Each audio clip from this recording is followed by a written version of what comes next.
muito bom dia, boa tarde, boa noite para quem está assistindo ao vivo, para quem está assistindo no gravado, para quem está assistindo na quarta-feira, para quem está assistindo depois da quarta-feira ou antes da quarta-feira. Estamos aqui com o canal Arte Agora e com o programa Uma Hora de Poesia. E como vocês já sabem, para quem ainda não sabe, a gente não trata apenas de poesia, poesia enquanto poema, mas tudo que estiver relacionado à poesia e a esse elemento que move a nossa vida. Então, nós apresentamos o programa toda segunda quarta-feira do mês e sempre trazemos um convidado ou uma convidada mais que especial para o programa. Antes de apresentar a pessoa super especial que eu trouxe hoje, eu quero pedir a vocês para seguirem o canal Arte Agora, curtir o programa, curtir o canal, porque isso impulsiona muito. Ativem o sininho, porque toda vez que entrar um programa aqui no canal Arte Agora, vocês vão ser notificados. Se inscrevam, porque isso também ajuda muito a divulgar o programa e a levar cultura para muitas outras pessoas. Hoje eu estou aqui com ninguém, nada mais, nada menos, que a Argentina Castro. A gente vai fazer uma viagem agora para o Ceará e vamos conhecer quem é essa potência de mulher, que é poeta, contista, cronista e articolagista. Eu quero já saber o que é isso. Escreveu Bomba d'Água Coração, que são os contos que saíram pelo selo da Mirada em 2022. Escreveu Poesia, O Pão Nosso de Cada Dia, que é poesia e infantil, também pelo selo Mirada em 2023. E Cartas para a Tua Ausência, que é o que eu tenho aqui, que é o último trabalho dela, que é um romance autoficcional também. O selo Mirada não larga o passe dela, viu? Então, ela quiser comprar o passe do selo Mirada, valiosíssimo. Ela participou em algumas antologias, né? Entre elas, O Olho de Lilith, que é Fortaleza Ilustrada, Farpas e Relicário, e Paginário, a Nossa Fortaleza, em 2026. Foi selecionada no edital Arte como Respiro, do Itaú Cultural, em 2020, e recebeu o prêmio Cultures of... porque está em inglês, né? Cultures of the Resistance Awards, que a Yara Liz founder. É idealizadora e fundadora e articuladora e mediadora da leitura na Biblioteca Comunitária Papoco de Ideias, em Fortaleza, maravilhosa, que inclusive eu conheço, e revisora e crítica, colaboradora na revista Mirada Janela Cultural e mestre em antropologia pela UFBA. Eu disse que era uma potência, porque realmente é uma potência. Bem-vinda, Argentina Castro, muito obrigada por aceitar o nosso convite, muito obrigada por conversar conosco. Hoje nós vamos falar sobre Bomba d'Água Coração. A gente, claro, vai respingar aqui em Cartas para a Tua Ausência, mas o nosso foco será o livro Bomba d'Água Coração, que eu quero saber tudo dele e quero que ela fale tudo sobre processo criativo, desde a capa até a quarta capa. Muito obrigada por aceitar o meu convite e é isso. Muito bom dia. Bom dia, Yaranda. Bom dia aí, o Alexandre, que estava conversando com a gente antes, né? Fazendo essa coisa técnica aqui das imagens. É um prazer, uma honra estar aqui conversando com você. Queria dizer que potência é você, né? E usar uma linguagem bem popular, potência 10 do CREO, porque você é uma potência enorme. É uma pessoa que eu tenho muito orgulho de ter conhecido, né? Da sua literatura que é tão fantástica, tão incrível, tão gostosa de ler, né? E dizer que eu tô com saudade, né? E que você veio aqui no Ceará e a gente não se viu. Não tô magoada, mas estou aguardando a próxima visita, viu? Queria agradecer o convite para estar participando desse programa, canal Arte Agora. Gostei do título, eu adoro títulos, né? Sim, com certeza eu vou voltar ao Ceará com mais calma agora, porque naquele dia foi muito corrido. E quero já que você comece a me mostrar, e eu não estou com o livro aqui, infelizmente, nessa ponte aérea de Recife, Campina Grande, Paraíba, Pernambuco. Terminei deixando o livro em Recife, mas eu quero que você mostre aí, por favor, Bomba d'Água Coração. É uma colagem, não é? Então, eu queria já que você começasse a falar o que é uma colagem, por que você utiliza essa técnica dentro desse livro. Então, vamos começar pela capa antes de a gente mergulhar aí nas histórias que eu particularmente adoro. Vamos, você consegue ver bem a capa? Sim, consigo. Pronto. Então, A arte colagem me foi apresentada na minha adolescência pela minha irmã mais velha. Ela trabalhava no Banco do Nordeste, ela é estagiária, e o Banco do Nordeste já tinha esse equipamento de arte à época, né? Alguns, quando eu era adolescente, isso faz tempo. E aí ela teve uma aula lá, teve uma oficina, alguma coisa que ela aprendeu e trouxe para a gente. E aí nós, garotas de periferias, pobres, né, a gente não acessava os equipamentos culturais, a gente não ia para cinema, para teatro, então a gente não acessava as linguagens artísticas. E ela trouxe, a gente ficava muito tempo no chão, sentada, cortando papel, colando, e era uma coisa, assim, muito gostosa de fazer, né, muito mesmo. E eu lembro que a primeira vez que ela me levou no Centro Cultural, Banco do Nordeste, eu fiquei muito fascinada com os painéis que tinham lá, né? Com as artes visuais, artes plásticas que tinham lá. Fiquei muito fascinada com aquelas imagens. Eu nunca tinha visto coisa tão bela, né? E tão grande, eram coisas bem grandes. Então, eu acho que começa daí essa minha busca por imagens que transmitem o que eu estou sentindo, né? E também porque a gente não tinha o que fazer, né, em casa. Então, esse processo criativo, ele vem de uma necessidade mesmo de colocar os nossos sentimentos para fora, e porque a gente não tinha uma câmera fotográfica para fazer fotografia, então a gente foi criando as nossas imagens como a gente podia. E aí tomei gosto, né, pela arte colagem, que é uma coisa que eu faço pouco, porque ontem mesmo eu entreguei uma arte colagem de presente para uma escritora chamada Ana Miranda, que é uma grande escritora brasileira, cearense, que eu tenho muito orgulho, romancista, já ganhou o prêmio Jabuti, tem mais de 30 romances, e eu estava fazendo um masterclass com ela, e finalizou e eu entreguei uma colagem para ela. Passei 2 dias fazendo, né? Porque é um processo, digamos assim, emocionalmente falando, ele me dá mais trabalho, me exaure mais do que a escrita. Quando eu escrevo texto, eu sinto assim um prazer danado, eu fico, ai, bem, mas quando eu faço a colagem, eu me sinto cansada fisicamente, porque é uma técnica, uma arte de desconstrução de uma imagem e construção de outra, né? Você desconstrói, reconstrói, constrói, corta, bota a imagem no papel, pensa como é que ela fica ali, se harmoniza ou não com outro pedaço, com outro fragmento de imagem, né? Então, é uma brincadeira que você vai levando muito a sério, porque ali está as suas memórias, está os seus sentimentos, os seus pensamentos, a sua energia daquele dia, está tudo muito ali impregnado na arte colagem. E aí, o Bomba d'Água foi meu primeiro livro. E eu queria muito, muito fazer uma outra coisa que eu faço nele, que seria a colagem, né? Então, eu acho que essa arte colagem, ela tenta representar a essência do livro, né? Como meu primeiro livro, eu diria que ele é o livro que traz textos de uma vida toda, né? Ou que iria retratar, pelo menos, né? Representar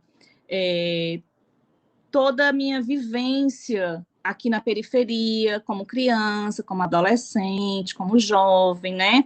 Falar um pouco dessa relação com esse lugar que eu nasci e me criei, como é que dos meus pais, né? O que é que eles eram, o que é que eles são, né? De onde é que eles vieram. Então, tá tudo um pouco aqui nessa capa. O Bomba d'Água, porque na minha casa da infância tinha uma bomba, meu pai era bombeiro hidráulico, e ele tinha uma bomba que ele construiu aqui, numa cacimba que nós temos, inclusive, até hoje, e essa bomba ela foi acessada por todos os moradores aqui da comunidade, né? Então, fazia fila, o pessoal com balde para pegar água, muita gente, criança, mulheres, homens, aí em torno dessa cacimba, dessa bomba, rolava muita conversa, né? E estava todo mundo ali, de alguma forma, nutrindo de uma necessidade vital, né, que é o acesso à água, que é um direito, que é um bem, né, e para tomar banho, para lavar roupa, para fazer comida e tudo. Então, essa bomba d'água, ela foi um elemento, um objeto biográfico, né, ela é esse objeto biográfico, assim, extremamente importante nas minhas memórias, na memória aqui dessa coletividade, desse pedaço. E coração, né? Porque eu imaginei, né? E sinto essa bomba d'água como se fosse um coração pulsante, né? Porque ela estava trazendo vida debaixo do chão, né? Água, esse elemento da natureza tão essencial para a nossa sobrevivência, né? E que as pessoas não tinham acesso aqui, a água encanada, a um chuveiro, né? Tudo era muito em detrimento dessa cacimba, em torno dessa cacimba e dessa bomba que as pessoas tiravam, puxavam a água de baixo para cima. Então, eu sempre vi depois que eu comecei a virar gente, ficava, poeticamente falando, né, imaginando essa bomba como se ela fosse um coração, o coração da nossa comunidade, né, o coração desse pedaço aqui que eu nasci e que ela faz parte. Ainda hoje, ocasionalmente, eu encontro amigos de infância que não moram mais aqui e essa bomba d'água aparece nas nossas memórias, né, como um lugar também para as crianças brincarem. A cacimba mesmo também era um lugar, era a nossa piscina. Ela é aquela cacimba feita com anéis, né? Daquelas estruturas de cimento, aquela coisa redonda assim grande. E às vezes a gente dava uns mergulhos na cacimba, era meio que a nossa piscina, né? A piscina das garotas faveladas. A gente entrava de 3 em 3, segurando na mão, mergulhava, né?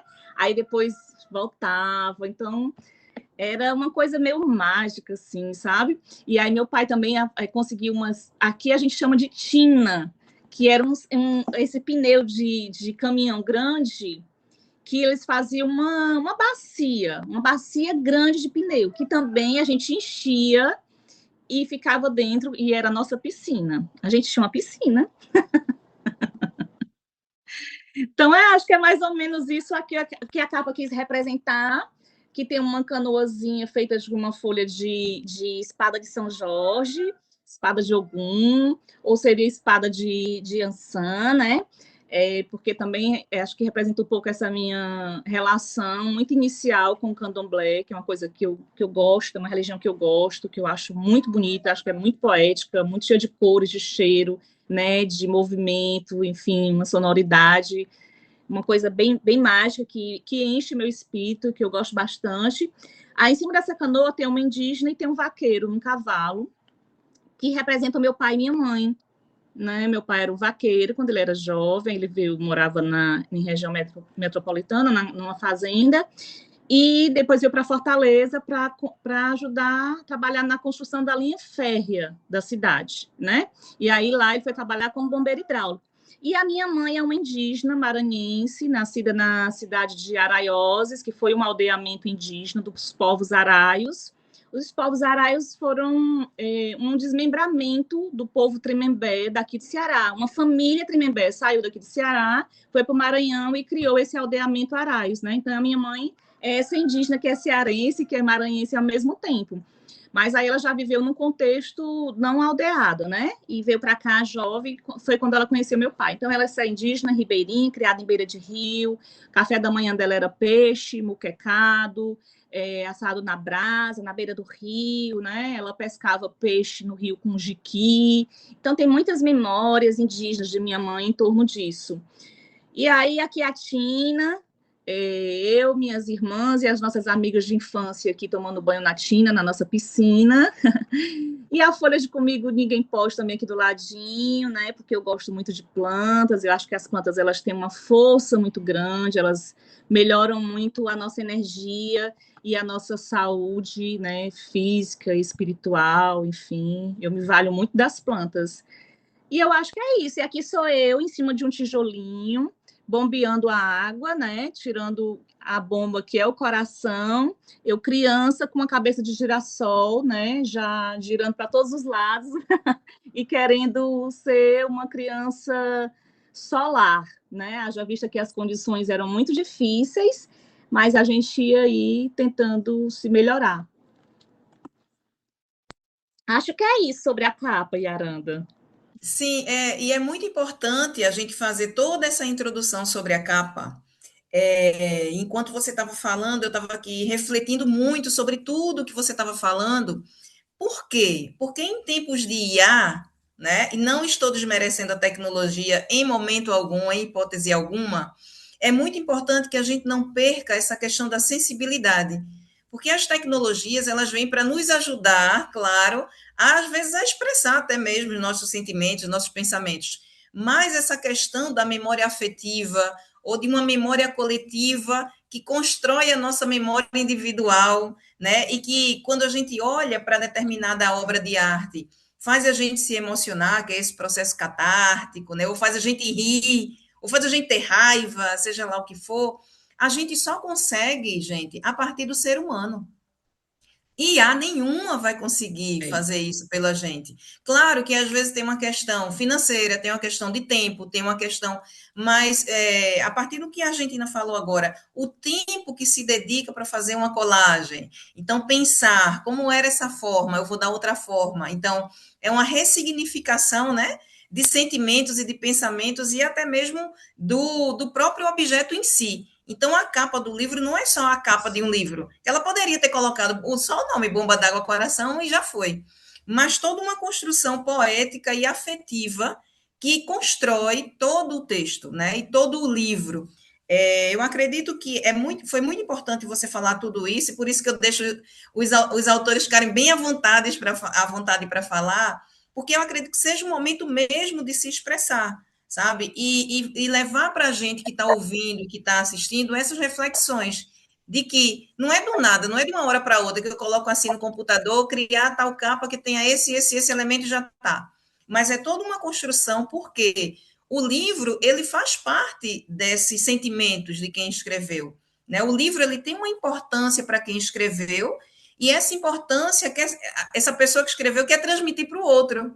Então, é muito importante a gente se apropriar do nosso livro e explicar para quem vai ler o livro como ele está construído. Então, eu acredito que esse trabalho manual, esse trabalho artístico, esse trabalho humano, que já começa desde a capa, é o que se reflete ao longo de todo o Bomba d'Água Coração. Principalmente quando você fala dessa construção, né? Que vai quase montando um quebra-cabeças assim, mas não para construir uma imagem que já está pronta, mas para construir uma imagem nova. Eu acho que a periferia ela se constrói dessa forma também. Eu vejo a periferia muito como um mosaico, se a gente começar a observar a arquitetura da periferia. Então, nenhuma casa é igual à outra. Então, tem sempre uma casa que tem o primeiro andar, a outra que está rebocada, a outra não está rebocada, a outra está pintada de verde, a outra está pintada pela metade, então a outra está caindo aos pedaços, a outra não está, a outra está abandonada. Então, esse mosaico é quase como se fosse uma colagem social, claro, mais vinda de um descaso estatal, não é porque não que a gente queira padronizar, mas pelo menos na minha opinião, eu acredito que todo mundo deveria ter uma moradia digna e segura. A gente está enfrentando essa semana um período de chuvas, tanto em Pernambuco quanto na Paraíba, e uma das coisas que a gente está vendo muito é o quê? As casas sendo levadas pelas correntes, gente. E a gente está vendo a correnteza levando, a gente está vendo as casas se desmanchando, parecendo que é feito de açúcar. A gente está vendo os rios transbordando, e nada mais é do que essa ausência da preocupação com o ser humano e, claro, que com a natureza, né? Quando você traz também elementos da natureza, você está estabelecendo essa conexão. O ser humano, ele é um animal, ele não está alheio à natureza, muito pelo contrário, ele tem que estar integrado, né? As religiões de matrizes africanas são totalmente inseridas nessa relação com a natureza. Então, eu acredito que em Buba d'Água Coração, quando você vem trazendo esse mosaico e esse caleidoscópio também, já na capa, mas quando a gente adentra nas narrativas, a gente também percebe isso, né? Todo esse mosaico que é, a periferia não é uma coisa homogênea. A gente, quando lê Bomba d'Água Coração, a gente vê, óbvio, algo que é muito presente na periferia, mesmo porque a gente vê nos noticiários, né? Violência, mas, ao mesmo tempo, algo que você traz em Bomba d'Água Coração, que é muito amor, né? Existe muito amor dentro da periferia, e principalmente dentro das famílias, porque se essas famílias não estão unidas, mesmo na dor, elas se acabam. Então, eu quero já começando a falar das narrativas de Bomba d'Água Coração, quando você traz essas memórias afetivas, né, que constrói a tua memória individual a partir dessa memória coletiva da tua mãe, do teu pai, da tua irmã, que já traz de fora também. Então, eu queria que você falasse um pouquinho dessa presença, dessa memória afetiva, né, que te ajudou a construir Bomba d'Água Coração, não só relacionada à sua família, mas, pelo que eu vi também, a esse contato muito presente que você tem com os moradores aí da periferia de Fortaleza. Certo. É, é tão bom ouvir você falando, né, sobre o Bomba d'Água. Nunca tinha pensado nele com essa analogia do caleidoscópio, né? Achei bem bacana isso. É real, eu atiro para tudo quanto é lado nesse livro, né? Tem um texto sobre várias coisas, vários assuntos, não tem acho que não tem uma linha, né? Talvez questões temáticas sociais, eu diria, né? Que estão na ordem das nossas grandes discussões atuais, contemporâneas.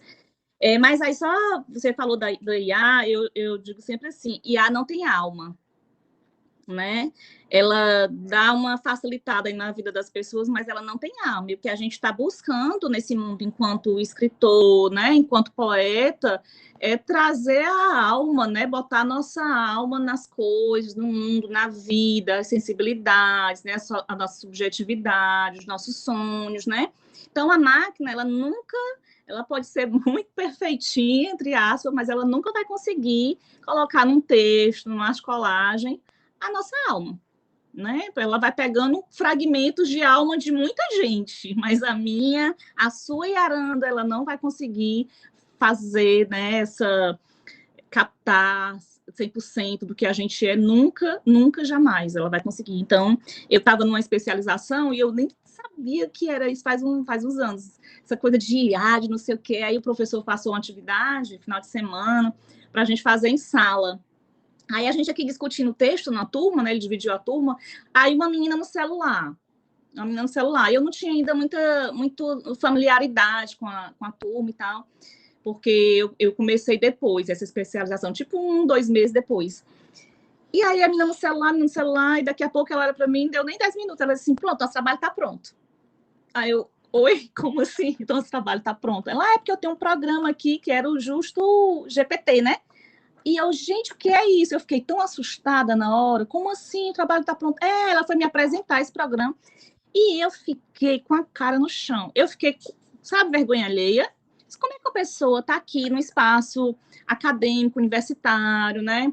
Para aprender, para produzir conhecimento e tudo. E ela está aí pegando uma ferramenta que está entregando tudo para ela, de mãos beijadas, sem esse exercício do pensamento e da reflexão, que é extremamente importante, necessário, que não se faz ciência sem isso, né? Sem você parar, se você ler, você refletir, você questionar o que está sendo dito nos textos, né? De você pensar uma outra proposta por um outro viés, né?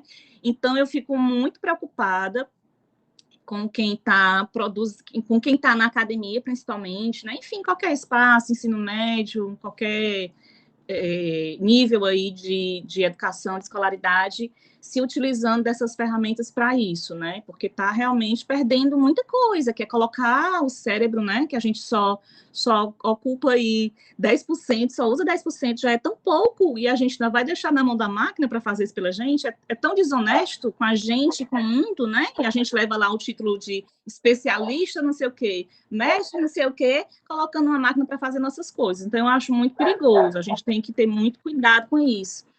E pensar nisso, o que é que a gente está querendo entregar para o mundo, né? Eu acho que a IA não vai entregar o que a gente tem de melhor para o mundo, não. Mas esse lugar que eu nasci, me criei, foi um lugar que me formou.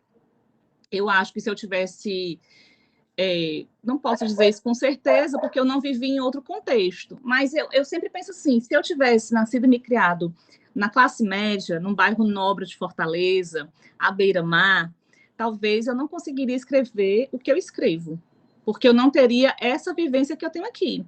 Eu nasci e me criei aqui, aqui é um resto de lagoa, um lugar extremamente úmido, molhado, brejado. Essa casa que eu moro da vida toda, a casa, né, que eu nasci e me criei, é uma casa feita num terreno de ocupação. Meu pai ocupou esse terreno e ele ficou com a parte que ninguém queria, que era a parte mais brejada, né, mais alagada. Eu digo assim, a gente é tudo girino, filhotinho do sapo, né? Tudo girino, tudo sapinho pequenininho, né? Então foi um lugar que a gente afundou muito na lama, ficou muito chinela havaiana, né, dentro dessa lama, desse período de chuva que a gente não podia nem brincar, porque atolava, porque escorregava, né? Esses dias eu vi as imagens de Recife, fiquei muito mal, assim, muito triste, né? Porque pessoas perdem a vida, né? Crianças, mães, enfim, famílias inteiras, uma comunidade perde a vida pela ausência, né, de direitos, né? Ter uma moradia digna, um lugar que você possa entrar e sair, não correr o risco desse lugar desabar sobre você, né? Gente, tem um cachorro aqui do vizinho, não é meu, né? Se fosse meu, já tinha colocado ele aqui do meu lado para ele se acalmar, mas é do vizinho. E a periferia é isso, ela tem muitas sonoridades que dialogam, né? A gente, às vezes, não tem como muito, mesmo fechando uma janela, uma porta, os sons chegam, os sons entram, né? Seja os sons festivos, do funk, do forró de favela, sejam os tiros, né? A gente muitas vezes está aqui em casa e a gente escuta e aí a gente já sai, fecha a porta, né? Tranca a porta, porque os quintais dão uns para os outros, então a gente tenta aqui meio que se preservar de alguém meio que correr e entrar, coisa que já aconteceu, né? Na nossa casa. E depois a gente fica esperando a notícia de saber quem foi, né? Quem foi o da vez, quem foi o que entrou na estatística, né? E geralmente são os meninos negros, né? Daqui jovens, que até 20 e poucos anos, muito jovens. E isso sempre me entristeceu, né? A gente já perdeu muitos garotos que brincavam aqui no nosso quintal, que se alimentavam com a gente, que brincavam com a gente. A gente já perdeu de diferentes formas, né? Ou alguns é, já entraram no sistema prisional, né? Ou já perderam sua vida, ou já tiraram vidas, né? Enfim, é, é, não é fácil viver desse lado. Não foi fácil para a gente sobreviver a isso que a gente está aqui falando, né? A minha mãe teve 6 filhos com meu pai, eu sou a terceira, e meu pai morreu, ele deixou 6 filhos menores de idade para ela criar, né? Para ela criar sozinha, assim, nessa favela, numa casa extremamente insegura. Minha mãe passou meses sem conseguir dormir, com medo que alguém entrasse, né? Que nós sofrêssemos algum abuso. Minha mãe ficou viúva com 40 anos e ela nunca mais quis saber de amor, porque ela tinha muito medo de conhecer alguém e esse alguém, por exemplo, abusar das filhas. E isso é uma realidade para muitas mulheres, né? Tem muitas mulheres abrindo mão da sua felicidade, da sua sexualidade, né? Do seu direito de amar e de ser amada, para proteger as filhas, né? E isso diz de um retrato de uma sociedade horrorosa, machista, misógina, né? Estupradora, pedófila, isso diz de muitas coisas. Então, todas essas questões sempre foram bateram de forma muito forte em mim. Eu acho que eu fui uma adolescente triste, porque as coisas já me angustiavam demais, né? E a época que eu fui criança, que eu fui adolescente, a gente nem era gente. Eu sou dos anos 70, nasci em 76. O ECA, o Estatuto da Criança e do Adolescente, tem 30 e poucos anos, né? Quer dizer, quando eu nasci, na minha infância, por um bom tempo, o ECA nem existia. Então, criança e cachorro não tinha muita importância, não. Era uma coisa ali que você só mandava, ordenava, vá para ali, fique aqui, não sei o que, cala a boca, né? Principalmente nesse contexto que tinha muitos filhos, você não tinha como dar muita atenção, né? Então, as crianças ficavam muito vulneráveis, né? Muito vulneráveis mesmo. Ainda hoje a gente vê isso. Eu trabalho aqui na biblioteca comunitária, como você falou, são 10 anos desse projeto. E as crianças vêm muito sozinhas para cá. Não vem pai nem vem mãe deixar elas aqui, entende? Eu digo sempre para minha mãe assim, porque é uma biblioteca cuidada por mulheres, né? Mãe, já pensou se nós fôssemos abusadores de criança? Mulheres que abusassem de criança, porque também existe, né? Não é num número equivalente ao dos homens. Os homens abusam mais do que as mulheres, mas a gente não pode negar que existe. Essas crianças já estariam sendo abusadas há 10 anos, porque sabe, você conta nos dedos o pai e uma mãe que vem aqui, que vem conhecer a gente, e é porque a gente chama, peça seu pai para vir aqui, sua mãe, às vezes a gente vai na casa, né, para conhecer, mas no geral as crianças estão bem, assim, sozinhas, né, diria, bem sozinhas. Então, os meus textos, eles nascem muito disso, dessas percepções, dessas observações, né, que me geram muitas questões, muita angústia, preocupação, tensão, né, de todas essas experiências aqui. Então, realmente, se eu tivesse nascido e criado descendo para brincar no playground, eu não saberia, talvez, falar sobre isso aqui que eu vivo ao longo dos meus 50 anos, né? É meu século vivendo isso aqui, essa pancada que é viver numa favela, né?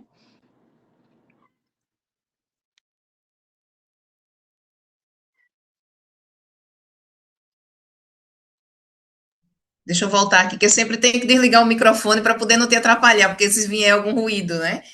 Ah, Sim, é exatamente isso. E uma das questões que eu queria, e já entrando no texto, que eu vou pegar o texto para que você já comente o texto e mais a minha pergunta, né? Que é essa presença tá paterna, certo. porque, claro, na grande maioria das vezes a gente exalta muito, porque quem está próxima, muito mais próxima a gente, é a figura materna. Mas você traz também, como você disse já desde Uhum, o começo, essa figura paterna, que é uma figura de cuidado também, em um texto especificamente. Eu acho que é um personagem bastante romântico, não no sentido do romântico que a gente conhece, mas romântico no sentido de criar uma ilusão para amenizar a dor, né? Que é do conto A uhum, Toalha de Plástico. Então, é um conto que eu gosto muito sim. do seu livro, e uma cena que eu gosto bastante também é em que ele está sentado com a filha, eles estão assim na mesa e não tem comida, mas a toalha de plástico ela é cheia de desenhos de comida. Então, eles vão, a menina né, pega o garfo e vai espetando assim os desenhos. Então, aqui, por exemplo, na página, deixa eu ver aqui, entre a Deixa eu página procurar trinta aqui no e meu. três e a página 34, finalzinho da 33. É, é a 32. Porque aqui eu tô com outro, que tem, é bem no finalzinho que tem assim, e como um anjo que salva pessoas das piores dores, ela pegou um garfo, olhou para o pai e, quase espetando a linguiça ilustrada na toalha, disse: Você quer essa linguiça, pai? E aí segue aqui, cadê? Deixa eu achar. À medida que pressionava o garfo contra a toalha de plástico, sorria com todos os dentes. O pai não sabia se chorava ou se ria, mas tentou rapidamente não deixar que a emoção interrompesse aquele momento tão trágico e lhe respondeu: Filha, me dê só a metade dessa linguiça que papai está fazendo dieta. É interessante porque quando a gente está brincando com uma criança, um dos momentos em que a criança mais vibra é quando você entra na brincadeira dela, né? Então ele entra na brincadeira da criança para não destruir, vamos dizer assim, esse sonho e essa ilusão que ela está criando, que é muito triste, infelizmente, que é a ilusão de se alimentar. Ela não está brincando que ela é uma princesa, ela não está brincando que ela está em cima de um tapete voador, né? Ela não está brincando de que ela está viajando para outros reinos e que aí está encontrando outros seres fantásticos, ou ela está brincando de comer, né? E como esse pai entra nessa brincadeira para amenizar um pouco o sofrimento dessa criança. E a gente sabe que a taxa de abandono paterno no Brasil é altíssima, basta a gente ver, inclusive, o nome, né, a ausência do nome paterno no registro e na identidade das pessoas, que eu não acho que o problema paterno vá se resolver com o nome, mas sim com a presença, né, desse homem, e não toda e qualquer presença, mas uma presença realmente de um pai, né? E aí eu queria que você comentasse Efetiva sobre e isso. afetiva, né? E educativa também, que é a educação também que é atravessada por uma Sim. educação sentimental. Então, a pessoa precisa estar emocionalmente madura para enfrentar não, para enfrentar frustrações, para enfrentar um monte de obstáculos que todo ser humano enfrenta.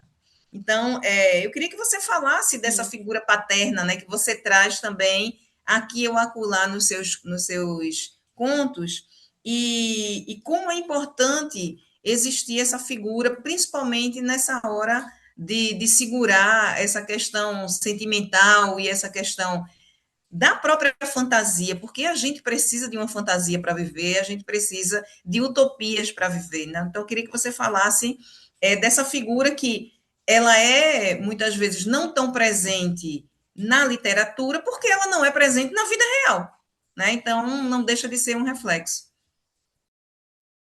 É verdade. Ele é um reflexo disso aí que a gente está vivendo, que é essa orfandade de pais vivos, né? Que triste, né? É, meu pai é uma figura muito contraditória na minha vida, né? Eu já tive minhas fases de muito amor, de muita admiração, de muita saudade dele. Acho que principalmente quando eu era. Ele morreu, eu tinha 9 anos, né? Quando eu era ainda finalizando essa infância e adolescência. Mas depois que eu maturo, né? Que eu fico a mulher que eu sou hoje, eu começo a fazer muitas leituras do meu pai e eu já disse para ele só, não te perdoo, não te perdoo, certo? Você foi muito sacana, né? Então eu vivo um conflito ainda hoje com ele assim, né? Porque fez muita falta. Claro que ele não tem culpa, né, de ter morrido. Ele teve uma questão do infarto e tudo, mas era uma pessoa que fumava bastante, que bebia muito café, que era muito colérico, né? Na família paterna há um índice de loucura muito grande. Então, hoje, né, a gente tem as informações que a gente tem, a gente já consegue não dar um diagnóstico, né? Mas perceber o nível de loucura do meu pai. Meu pai, muito possivelmente, eu tinha um irmão por parte de pai, porque nós somos a segunda família do meu pai. Um irmão por parte de pai que ele é esquizofrênico. E toda a parentela do meu pai é problemas de internar mesmo, em hospital psiquiátrico, né? Então, meu pai, com certeza, era um maluco, bem maluco mesmo.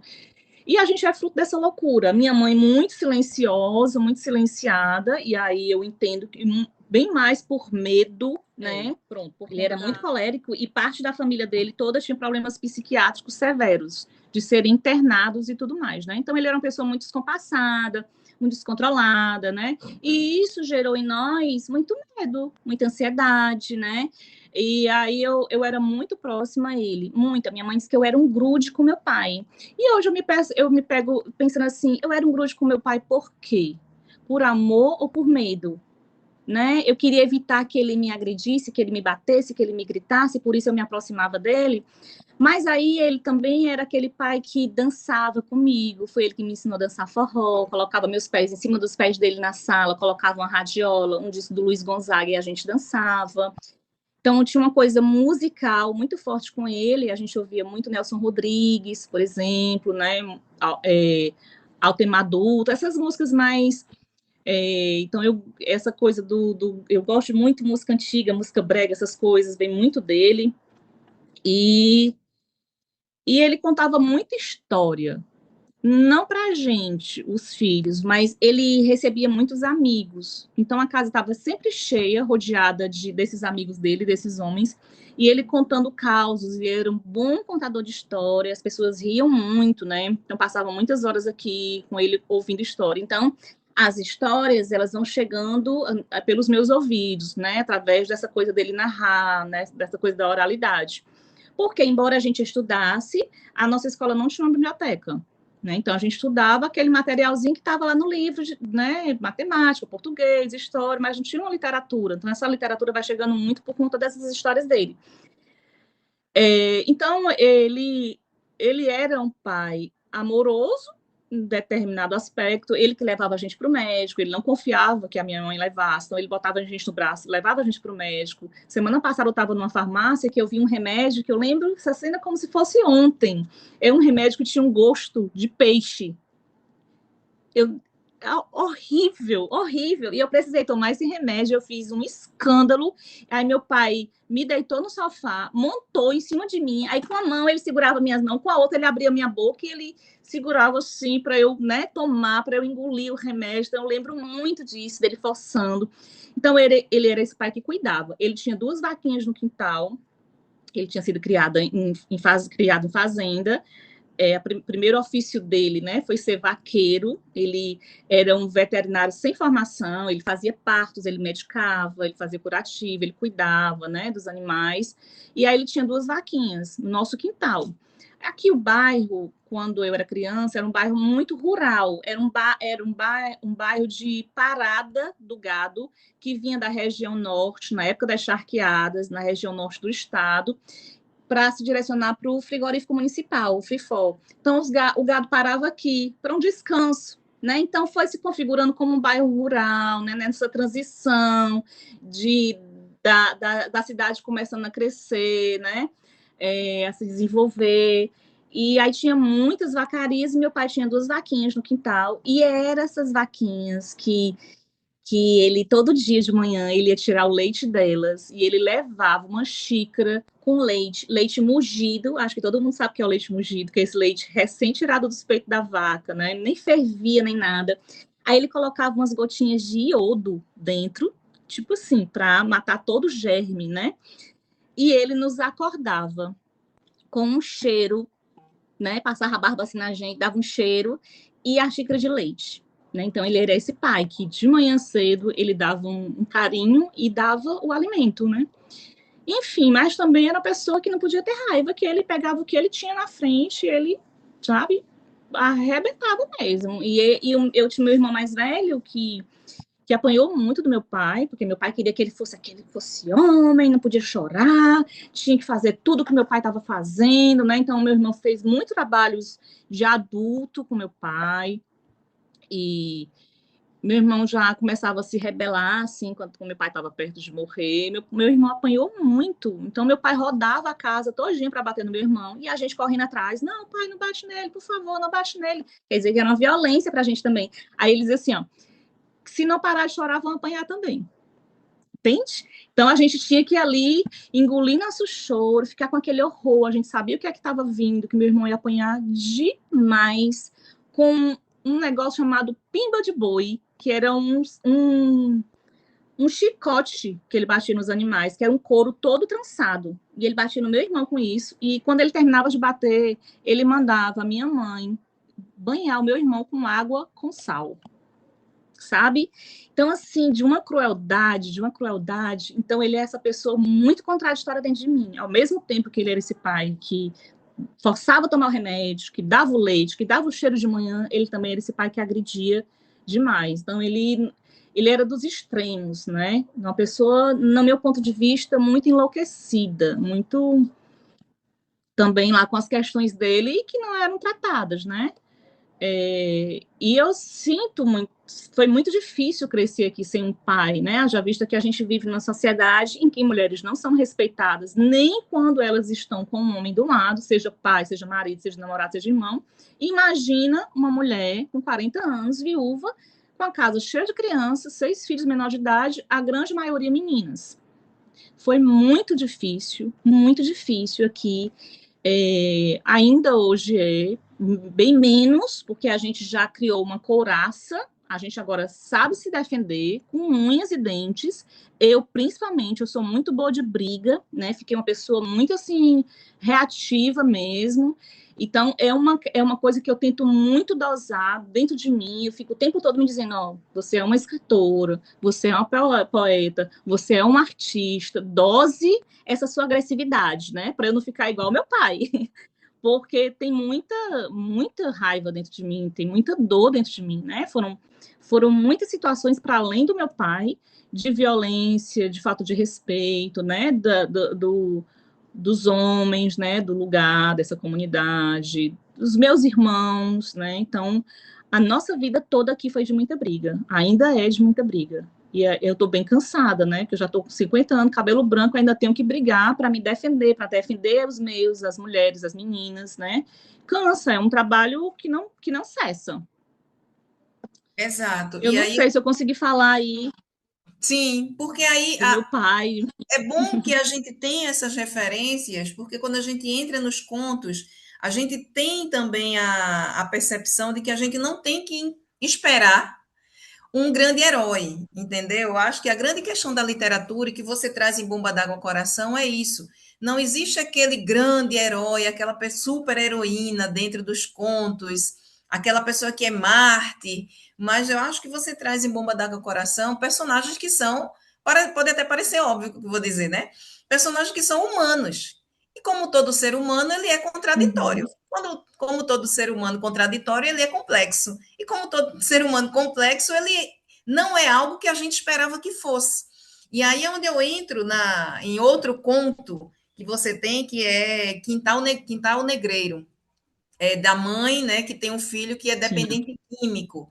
E ela é quem leva Sim. esse produto para ele usar e tal, né? Então, a pessoa pode pensar assim, mas que absurdo essa mãe que está levando, né, essa droga para esse filho usar. E quando eu leio os teus textos, eu gosto muito porque você traz realmente personagens humanos. E a gente precisa se colocar no lugar desse personagem que não está fora da realidade, muito pelo contrário, para a gente conseguir compreender todo esse contexto que vai sendo gerado, né? Esse, se eu não me engano, ele está na página 41, né? No teu, pelo menos no meu aqui. No teu deve estar um pouquinho mais para frente ou mais para trás, Uhum. e a gente está com versão diferente. Mas ele está mais ou menos por esse Sim. caminho daí da página 40, 41, e aí é Quintal Negreiro, né? Eu queria que É. você comentasse um pouco sobre esse conto, e que diz, enquanto ele entra em casa, ele entra casa dentro, a mãe no fundo do quintal o observa. Numa das mãos vai levando o que para ela é veneno, mas para ele é alívio. Alívio de Deus sabe o quê? O vermelho da lata, as latas em branco Uhum. aparecem e desaparecem no movimento apressados das mãos. Na fissura, ele senta numa pedra encostada ao muro do quintal. E eu gosto muito, antes de você responder, da construção desse texto, porque você vem trazendo é, períodos, assim, orações bem curtinhas, que é exatamente o que vai construindo também na cabeça da gente essa cena, mas essa hesitação sempre, né? Então, essa coisa meio que travada, dessa cena travada, assim, porque é algo angustiante, sabe? E é algo que você fica pensando, Uhum. assim, tá, e o que é que vai acontecer? E agora? E porque uma pessoa, acredito eu, que está nessa situação, não tem uma pressa, mas ao mesmo tempo se demora naquele estado, né? Porque eu acho que tem sempre essa Sim. questão de usar e já querer usar de novo, já querer usar de novo, mas ao mesmo tempo, nesse processo, existem esses travamentos, né? E essas hesitações, eu acho que é a palavra. Acho que é essa hesitação na hora desse uso. Então, eu queria que você comentasse um pouco sobre esse conto Uhum. especificamente, que é Quintal Negreiro. Tá. Eu vou só voltar só um pouquinho pro toalha de plástico, porque eu acho que a menina ela meio que salva esse pai, né? Pelo menos nesse dia, nesse momento, né? Ela meio que salva essa família, assim, por mais que gere todo um choro, uma emoção dele, mas ela tá ali, né? Sorrindo diante da fome, né? Da falta de alimento. Então, acho que ela meio que salva esse pai. Eu tô falando isso porque é muito comum a gente subestimar as crianças, né? A gente dá muita razão, valoriza muito que um adulto fala, o que um adulto diz, mas quando é criança é como se fosse um sujeito menor, que não tem experiência e nada do que diz tem importância. Não, mentira, eu trabalho com crianças e as crianças dizem coisas muito relevantes e muito inteligentes, né? A gente tem que sabe, descer esse nosso degrauzinho, baixar um pouco a nossa bola enquanto adulto, né, e reconhecer que são seres que estão, inclusive, muito conectados com mais coisas do que a gente imagina, né, estou falando não só em termos de internet, de celular, mas eu acho que em termos mesmo de uma espiritualidade, né, estão mais abertos, assim, para receber informações, né, mensagens sutis, né, então eu tenho muito respeito pelo que as crianças dizem, né. E quanto ao Quintal Negreiro, isso aqui é coisa muito comum, né, entre a gente. Essa coisa das mães negras, né, das mães da favela, da periferia, querer proteger os seus filhos, né? Eu mesmo tenho dois sobrinhos negros, né, que são daqui, e eu diversas vezes já sentei e já conversei sobre como eles podem se proteger, né, de uma abordagem policial, por exemplo, deles, por acaso, irem para um território que não é esse aqui, né, porque já expliquei que, infelizmente, eles são o alvo, porque eles são negros, eles são pobres, eles são de periferia, então eles estão ali na mira, né? Ninguém vai olhar para eles de uma forma positiva. E é muito triste eu ter que conversar isso com os meus sobrinhos, né? Mas é muito uma conversa para que eles se protejam, porque eu temo muito que aconteça alguma coisa com eles, né? Inclusive, eu tenho um sobrinho mais velho, desses dois que são negros, né? Os demais são brancos. que ele tem tatuagem, né? Pinta o cabelo nevou, branquinho e tal, gosta muito, muda muito nele, fixamente. Aí um dia desse a gente estava falando porque ele estava num relacionamento com a menina, amoroso, e a gente conversa sobre tudo, eu sou a tia que conversa sobre tudo com ele. Aí ele disse, e a menina não me pareceu uma pessoa bacana. Aí eu disse, por que você, né? Tem tanta pessoa, tem tanta gente bacana para você conhecer, você tem que frequentar outros lugares, outros espaços. Ele pegou e disse assim, tia, só as malucas vão olhar para mim. A senhora acha que uma meninazinha do classe média vai olhar para mim, vai se interessar por mim, tia? Olha para mim, tia. Entendeu? Elas têm medo de mim. Pesado, né?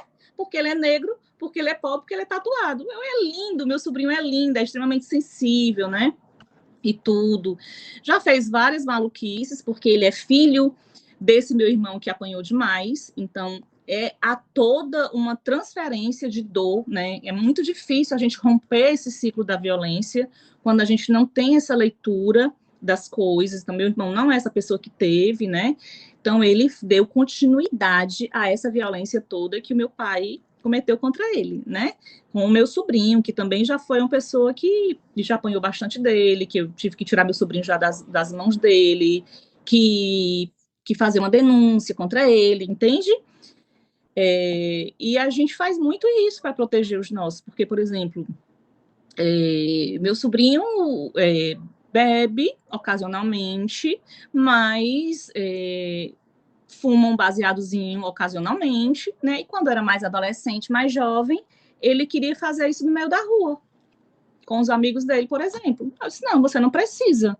Primeiro porque você tem casa, e você tem a casa dos seus pais, onde você mora, e você tem aqui a casa da sua avó, e a gente tem quintal, a gente tem espaço grande. Por que você vai para o meio da rua? Para a polícia parar, lhe abordar, botar você no carro da polícia como se você fosse traficante?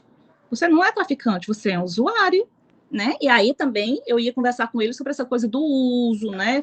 Tentando fazer redução de danos. E aí meu ponto de vista, né? Eu acho que nenhuma substância, por mais natural que seja, assim, tudo em excesso não faz muito bem. Eu tenho vários amigos que usam, que usaram, que pararam de fazer uso, porque começaram a perceber, né, determinadas situações na vida e tal. Não estou aqui dizendo usem ou não usem, estou só falando assim, eu não quero, não gosto de usar, e fui tentando orientar meu sobrinho para que ele pudesse ampliar, ler sobre, né, pesquisar sobre, para não fazer uma coisa porque todo mundo está fazendo. Eu acho que a gente tem que ter essa responsabilidade com os mais novos da gente, né? Orientar, e aí ele vai fazendo as escolhas dele. Não estou dizendo que eu sou contra ou a favor de nada, né? Mas, enfim. Ou sei lá se eu disse aqui, mas, enfim, todo mundo tem liberdade para fazer o que quiser da sua vida, mas, assim, enquanto os meus mais próximos, eu vou tentando alertar sobre o ônus e o bônus, né? De fazer X ou fazer Y, de ser X ou de ser Y, né? Das responsabilidades, dos cuidados que a gente tem que ter com o nosso corpo, com a nossa saúde física, com a nossa saúde emocional, com a nossa saúde mental, né? E quem sou eu para também julgar nada se eu tomo remédio para controlar minha ansiedade, para diminuir, né, minha cabeça, né, tenho que tomar uma coisinha para poder segurar, que também é uma droga, né, enfim, mas isso é muito comum aqui, da gente querer proteger, e às vezes não consegue, e ouvir o som de tiro, você já fica naquela tensão. Várias vezes eu ouvi som de tiro e eu já ligava para os meus sobrinhos. Você está onde? Se você estiver na rua, vá para dentro. E eu ouvia a voz dele, me dava um alívio. Ai, meu Deus, graças a Deus. Entende? É muito louco isso. Ai, meu Deus, graças a Deus, ele tá vivo, ele tá bem, né? Só, teve tiro aqui, vá para casa, fique em casa, não saia hoje, né? Evite sair. Quer vir para cá para a gente conversar, para a gente fazer alguma coisa? Sempre, ainda hoje é assim, né? Ainda hoje é assim. Então a gente está sempre no risco, né? No risco. Claro que eles cresceram mais, já estão saindo um pouco, nem tanto dessa curva desse risco maior, mas ainda não fizeram 30 anos, né? Então até os 30 anos aí entendemos como jovem, 29 anos como jovem. Eles têm 25, 24, então ainda estão aí nessa curvinha do risco, do perigo, né?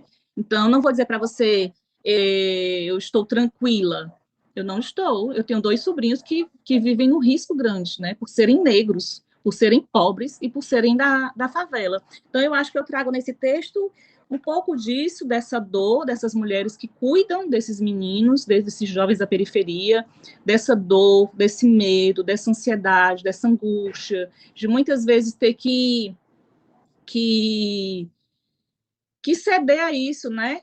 Não é dizer não use, é tentar diminuir isso. Não, quer usar? Beleza, mas usa aqui, ó, perto de mim, que eu tô te vendo, né? Eu tô te vendo, a gente tá conversando, a gente tá trocando. Enquanto você tá aqui na sua viagem, a gente tá trocando coisas, né?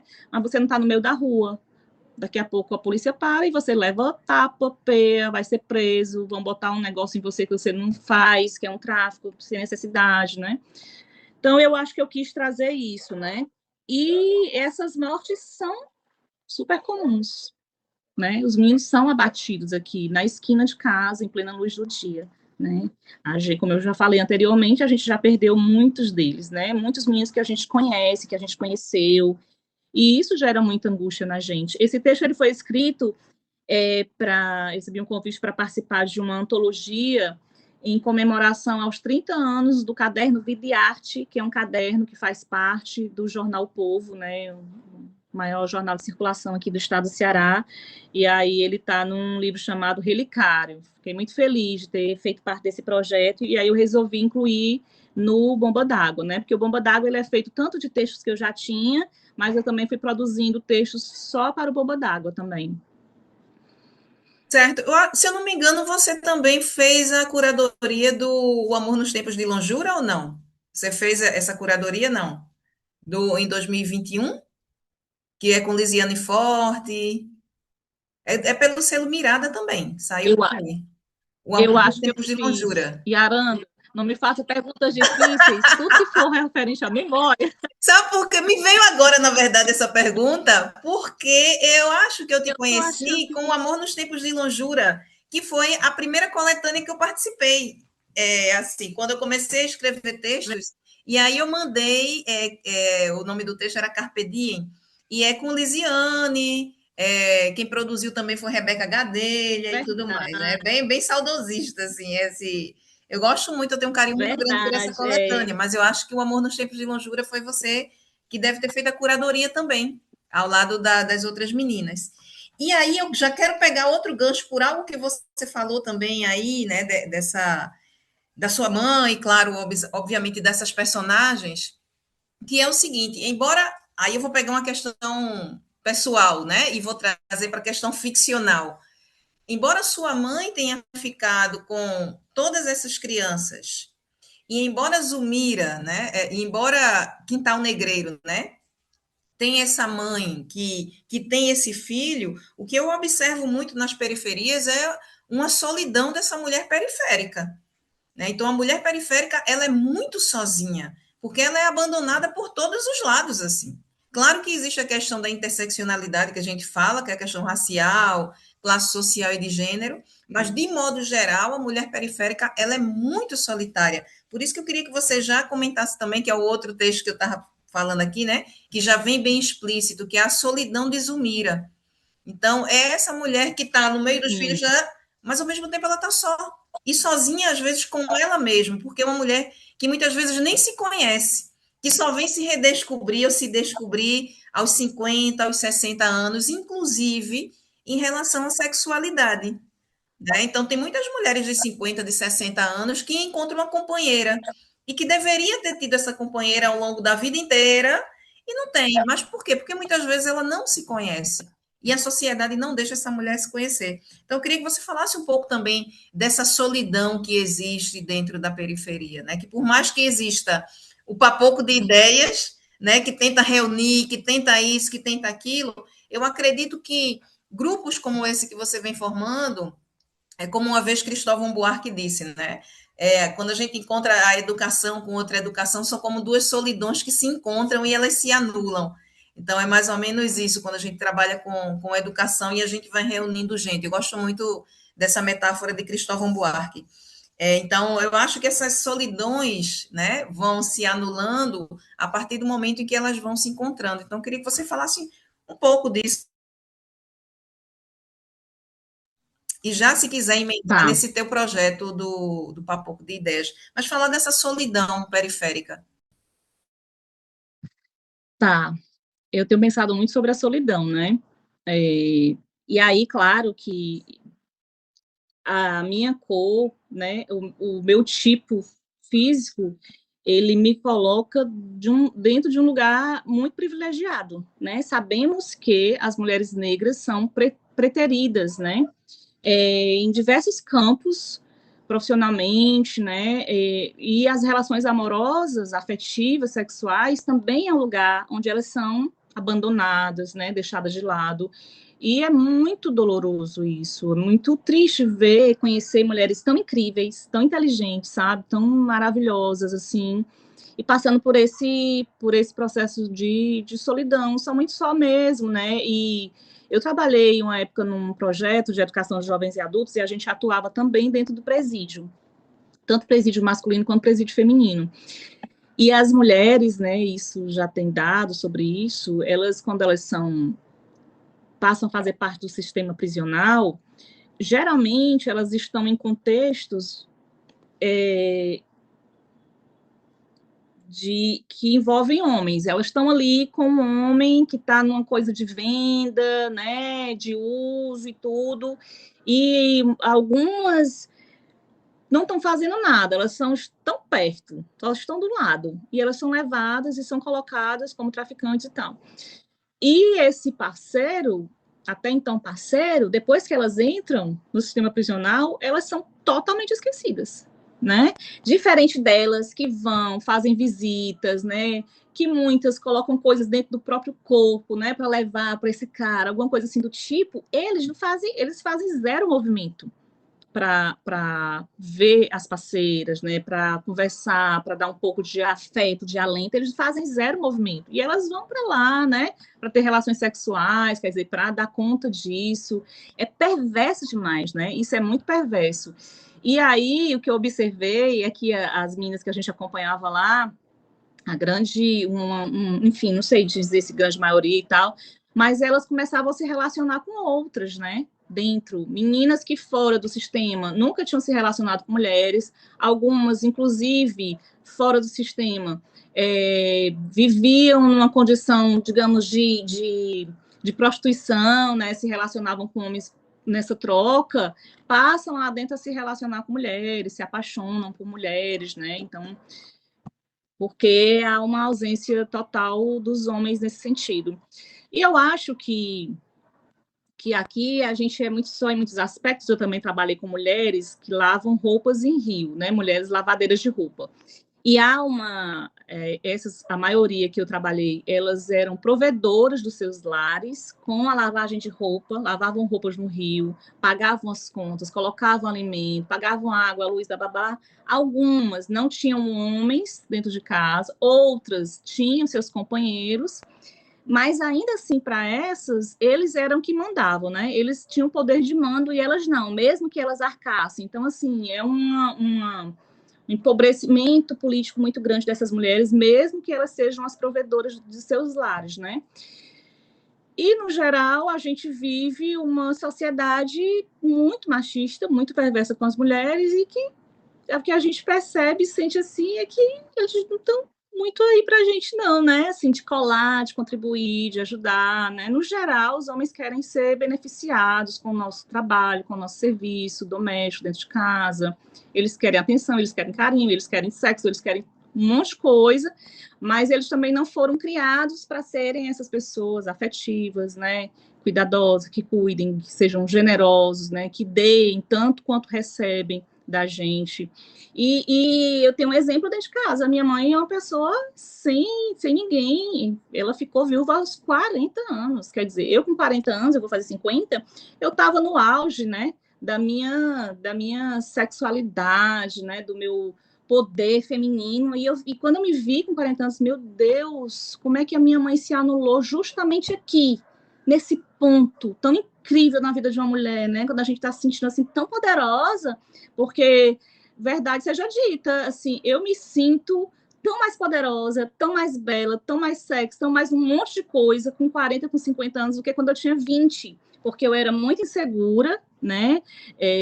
Me sentia nada, não que eu me sinta hoje, mas eu me sinto bem melhor. Hoje eu me vejo de uma forma muito mais bacana, positiva, do que antigamente, né? Quando eu era jovem. E a minha mãe se anulou completamente, né? Entrou numa solidão, uma coisa de criar filhos, né? De dar conta de filhos, de netos, de casa e tudo. E é o pau que rola, né? As mulheres estão muito sozinhas e às vezes elas estão sozinhas com companheiros dentro de casa, né? O que eu não sei o que é pior, né? Se você está realmente sozinha, como a minha mãe, tem 80 anos, ou seja, ela tem mais de 40 anos nessa solidão, ou se você está sozinha acompanhada, com um homem que não te considera, que não cuida de você, que não te respeita, né? Que não zela pela sua saúde, pelo seu bem-estar, e tá ali você como uma pessoa que tem que servir ele, né? E aí eu percebo isso, as mulheres mais velhas, né, que já estão em casamentos longos, né, muitas vezes sequer falam com seus companheiros, né, são destratadas também por esses companheiros. A minha irmã está fazendo serviço social e ela trabalha numa instituição, tem os grupos de idosa, e ela me falando ontem que parou para conversar com uma, e aí ela diz que uma senhora disse assim: o meu marido, toda vez que eu saio de casa, ele diz assim: onde é que essa véia vai? Aí ela disse que dá uma rabisaca para ele, vou ali, né? Aí ela disse que quanto mais ele fala, mais ela se requebra, né? Mais ela sai assim, empoderada na frente dele de dentro de casa. Aí a minha irmã disse assim: quantos anos ele tem para ele chamar de velho? Aí ela disse assim: é só 3 anos de diferença. Entendeu? Então, assim, o cara é só 3 anos de diferença de idade dela e se acha no direito de tratar ela dessa forma, diminuindo ela, né? Porque ela se arruma para sair, então ele vai na autoestima dela, na imagem dela, né? Querendo diminuir, chamando ela de velha, desempoderar ela, né? Deixar ela frágil para que ela não saia de casa, né? Mas ao mesmo tempo não é uma pessoa que não consegue lidar com a saída dela dentro de casa, mas também quando tá com ela, não é o cara que chega junto, né? Não é companheiro, ela continua sozinha, continua sozinha. E aí eu fico muito triste com essa situação das mulheres e percebo outra coisa que também perpassa as mulheres com maior escolaridade, sabe? Eu acho que as mulheres com maior escolaridade, que são as mulheres que estão fazendo debate, que estão enfrentando esses homens, minimamente que seja, elas estão também passando por um processo de solidão. Algumas é escolha, porque elas já não aguentam mais ter que lidar com os homens, já estão por aqui cansadas, né? Assim, não, prefiro ficar sozinha do que ficar com um homem que me causa esse tipo de situação. E outras nem tanto, né? Não seguram a onda ainda de ser sozinhas, já ainda estão querendo dar conta disso que a sociedade nos cobra, que é ter um homem, que é casar, que é ter filho, que é ter uma família, entendeu? Estão ainda tentando dar conta disso e estão muito solitárias, né? Também dentro das relações. Relações de pouca igualdade, né? Muito desniveladas, sem muito diálogo, sem muita troca de afeto. Então, eu não sei o que é pior, se é uma solidão acompanhada, se é uma solidão sozinha, né? Eu tô sozinha sem namorar há 4 anos e confesso porque dizer que eu nunca tive tanta paz de espírito. Claro, né? Que quem não sente falta de um companheiro, de ir para um cinema, de ir para uma, sabe, pegar na mão. Eu sou canceriana com ascendente em Áries, sou super amorzinho, pegando fogo e tudo. Mas eu tô muito em paz, gente. Aconselho.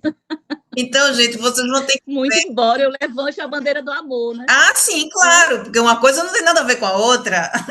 Uma coisa não tem Claro, nada a ver com a outra. claro. Então, a gente tem que ver, né? Porque eu trouxe esse conto, né, da solidão de Zulmira como mais como um norte para a gente fazer esse tipo de discussão. Mas existem outras solidões também ao longo do texto, dos textos. E eu acredito, né, a partir do que a gente já conversou até agora, a gente já está quase batendo 1 hora de conversa rapidinho, no instante, que a única coisa que vai salvar a gente é a solidariedade.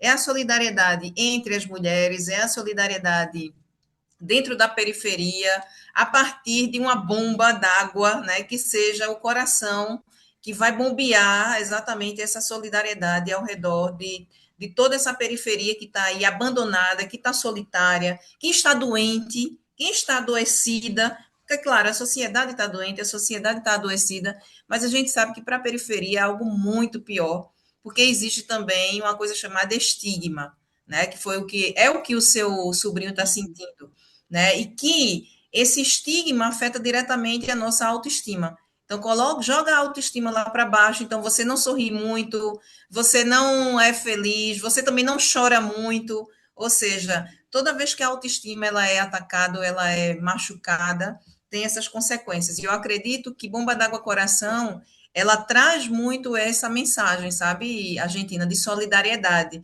Poxa, eu tenho essa bomba, eu poderia ficar com essa bomba d'água só para mim, mas eu não, eu divido com as outras pessoas.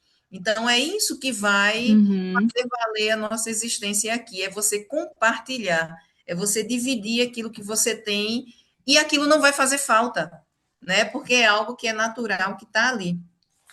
E E foi pensando assim que surgiu a biblioteca, né? A biblioteca comunitária, ela surge disso, desse sentimento solidário, da gente querer partilhar o que a gente tinha aqui, que era livro, um espaço verde, né? Que era conhecimento, porque a gente já tinha adentrado uma universidade, já tinha um pouco mais de leitura sobre as coisas, querer proporcionar para as crianças de agora, e os adolescentes de agora dessa favela, tudo aquilo que me fez falta, né? Então, se eu tivesse tido acesso ao meu direito à arte e à cultura, eu seria outra Argentina Castro, né?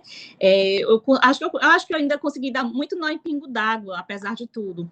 Então, é um direito e a gente já conheceu os caminhos das pedras, então a gente foi tentando trazer para cá, para a favela, todas as linguagens artísticas, eles acessam aqui através de oficinas formativas, a gente tem cineclube, empréstimo de livro, mediação de leitura, rodas de conversa, eles saem daqui para conhecer os equipamentos culturais da cidade, teatro, museu, centro cultural, eles conhecem tudo, tudo que eu não conheci na idade desses meninos, que as minhas irmãs, que as nossas amigas de infância não conseguimos acessar, as crianças que nós acompanhamos aqui já acessaram. Então, ao longo desses 10 anos, eu estou muito feliz, né, de saber que eles já foram para exposições de arte, que para conhecer o Cine Teatro São Luís, o Teatro Zé de Alencar, o museu disso, o museu daquilo, Caixa Cultural, Centro Cultural Banco do Nordeste, tudo eles conhecem, né? Graças a esse projeto, que é um projeto comunitário, é um projeto solidário, é um projeto autônomo, a gente não recebe recurso de nenhuma instituição, a não ser quando nós passamos nos editais, né, que foi um outro tipo de conhecimento que a gente teve que aprender a fazer projetos para editais, acessar esses recursos, trazer para a nossa comunidade, né? Então, é um projeto que cresce todo mundo, cresce os adultos que fazem parte, que eu tive que aprender a fazer isso, e cresce também as crianças, todo mundo vai se desenvolvendo de alguma forma. E eu acho que o mais bacana, um dia desse, um programa de TV veio fazer uma matéria aqui, e aí perguntou para os meninos o que é que eles faziam aqui, né? Aí um dos meninos, o Felipe, disse assim: aqui a gente faz muita coisa, vem muito professor aqui, ensina a gente a fazer as coisas, mas a gente também ensina eles. Achei lindo, sabe? Assim, achei poderoso, né? Ai, meu Deus, o Felipe entendeu tudo, né? Porque aqui é uma troca mesmo. Não tem ninguém aqui eu sou melhor do que você, porque eu fiz um mestrado. Não, de jeito nenhum, né? Tá todo mundo aqui. Esses meninos, eles vivem em situação de vilas, de becos, abre a porta de casa e tem uma parede, porque é um beco, né? Então, eles passam por situações que, verdade seja dita, eu não vivi, porque esse lugar que meu pai ocupou, ele sempre foi grande. Eu não tinha uma parede na minha cara, assim, né? Eu tinha um quintal na frente e atrás, grande, né? Então, eles vivenciam coisas, eles têm experiências que eu não tenho, que eu não tive. Então, eu estou muito aberta para essas trocas, eu vi o que é que eles têm de lá para trazer, né? Então, é um espaço comunitário, solidário, muito rico, muito cheio de trocas, né?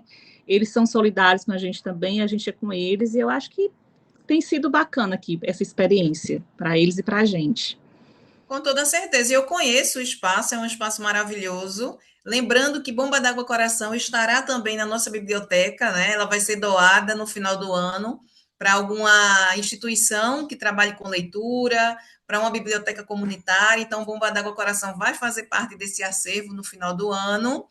Lembrando também que vocês podem, né, contribuir de alguma forma também com a Papoco de Ideias, então entrem em contato com a Argentina Castro.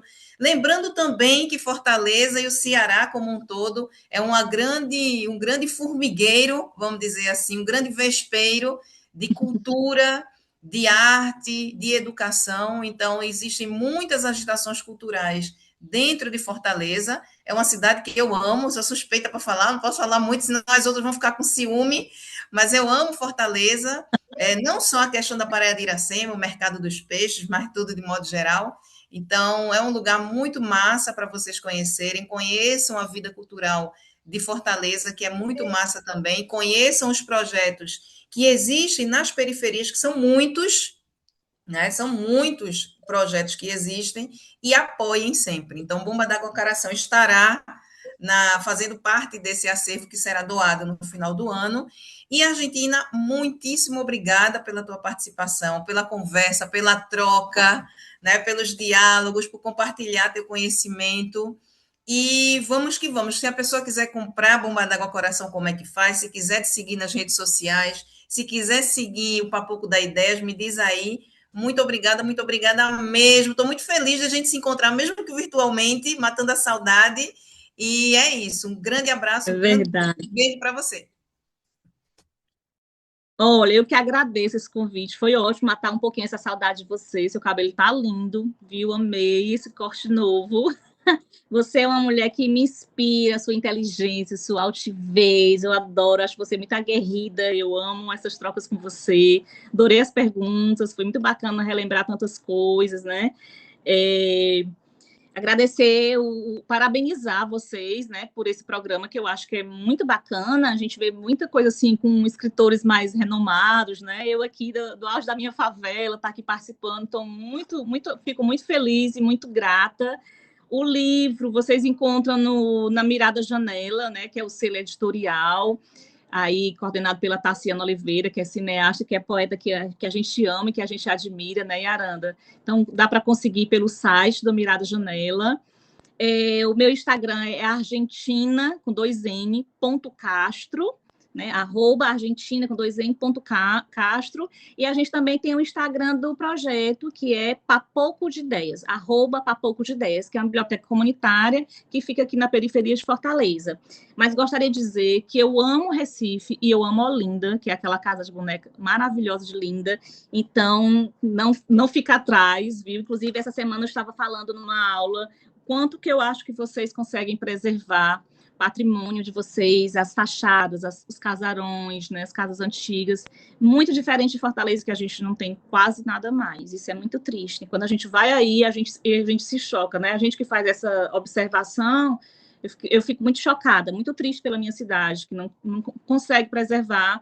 E vocês aí têm um patrimônio muito bonito, ainda tem, graças a Deus, que permaneça assim, né? E podia ter mais, claro, né? A gente sabe que em todo lugar derruba muitas coisas, né? Querem apagar a história que estão aí nas casas, nas ruas, né? Mas vocês conseguem preservar mais do que a gente. Eu acho isso muito lindo, muito lindo. Então, parabéns pelo programa, muito obrigada pelo convite. Eu espero que para quem está nos escutando e para você também, Arana, que esteve comigo, tenha sido tão bom quanto foi para mim. Muito obrigada, viu? A gente que agradece. Até mais, gente. Até o próximo programa. Um beijão. Até mais. Um beijo.